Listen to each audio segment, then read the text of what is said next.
चिंतन श्री गुरुदेव दत्त. माझं नाव स्वाती परशुराम सरगर. माझी खूप मान दुखत होती, मानेला बेल्ट लावला होता, पण इथं आले, आशीर्वाद घेतला महाराजांचा. आता मान ओके, दुखत नाही, काय नाही, काहीच नाही दुखत. हा. ओके.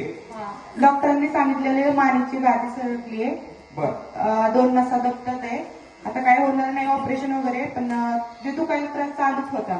बर. आता ओके, आता नाही दुखत आहे. ओके. कुठल्या डॉक्टरांनी सांगितलं होतं? मुंबईच्या समाधान हॉस्पिटल आणि शशांक डॉक्टर. बर. मग आता नाही दुखत आहे. त्यांना भेटले का 2 नंतर?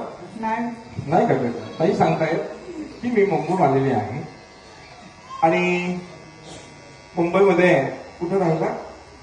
घाटकोपरला आम्ही राहतोय मुंबईमध्ये. तिथं डॉक्टर काय नाव सांगितलं? शशांक सरांकडं ट्रीटमेंट चालू असताना डॉक्टरने सांगितलं की गादी सरकलेली आहे, त्यामुळं तुझा प्रॉब्लेम वाढत आहे. त्यांना आशीर्वाद दिला गेला आणि आशीर्वाद दिल्यानंतर त्यांना डॉक्टरांनी सांगितलं त्याला पर्याय नाही, तुम्हाला गोळ्या खाव्या लागतील, टॅबलेट घ्यावं लागतील. पण तिथला आशीर्वाद घेतल्यानंतर आता ते 100% ओके आहे. टाळ्याच्या गजरामध्ये त्यांचे स्वागत करूया.